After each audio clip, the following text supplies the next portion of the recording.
Telangana pension లబ్ధిదారులకు నమస్కారం. Welcome back to our YouTube channel. ఇప్పుడు అందిన తాజా శుభవార్త, తెలంగాణ రాష్ట్ర వ్యాప్తంగా కొత్త పింఛన్లకు సంబంధించిన అప్డేట్ అయితే తీసుకురావడం జరిగింది. సో రేపు మాత్రం కొత్త పింఛన్లు అయితే 1 నుండి 17 జిల్లాల వరకు అయితే పంపిణీ చేయడం అయితే జరుగుతుంది. సో అవి ఏ ఏ జిల్లాలో తెలుసుకోవడానికైతే మన వీడియోని అయితే చివరి వరకు చూసే ప్రయత్నం అయితే చేయండి. సో ఇక్కడ చూసుకున్నట్లయితే మనకు ఈ కొత్త పింఛన్లకు సంబంధించి ఎవరైతే అర్హత ఉన్నారో వారికి మాత్రమే ఈ కొత్త పింఛన్లు పంపిణీ చేస్తామంటూ మన రాష్ట్ర ప్రభుత్వం నుంచి అయితే చెప్పడం అయితే జరిగింది. సో ఎవరైతే అర్హత ఉన్నారో, అప్డేట్ చేసుకున్నారో ఈ కొత్త పింఛన్లకు, వారికి మాత్రమే ఈ కొత్త పింఛన్లు అయితే పంపిణీ చేస్తామంటూ చెప్పడం అయితే జరిగింది.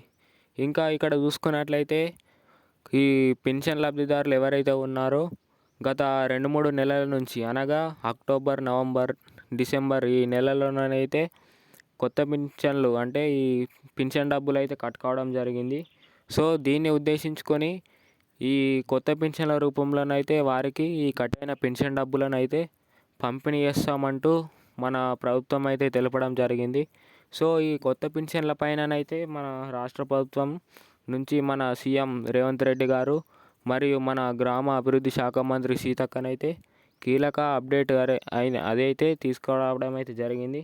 సో దీనిపైన ఈ కొత్త పింఛన్ల పైననైతే జీవోనైతే విడుదల చేయడం అయితే జరిగింది. సో ఈ నెలలోనైతే అందరికీ ఈ కొత్త పెన్షన్ డబ్బులు అయితే పంపిణీ చేస్తామంటూ మనకైతే చెప్పడం అయితే జరిగింది.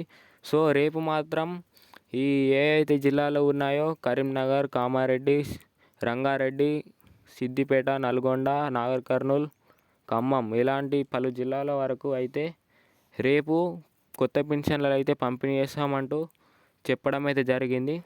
సో ఈ కొత్త పింఛన్ డబ్బులు అయితే మన గ్రామాలలో ఉన్న పోస్ట్ ఆఫీసుల ద్వారా మరియు బ్యాంకు ఖాతాల ద్వారానైతే తీసుకోవడం అయితే జరుగుతుంది. సో ఇది ఇలాగా ఉంటే ఎవరైతే ఈ కొత్త పింఛన్లకు అప్డేట్ చేసుకున్న వారికే, అర్హత ఉన్న వారికి అయితే ఈ పింఛన్ డబ్బులు అయితే పంపిణీ చేస్తామంటూ జరిగింది.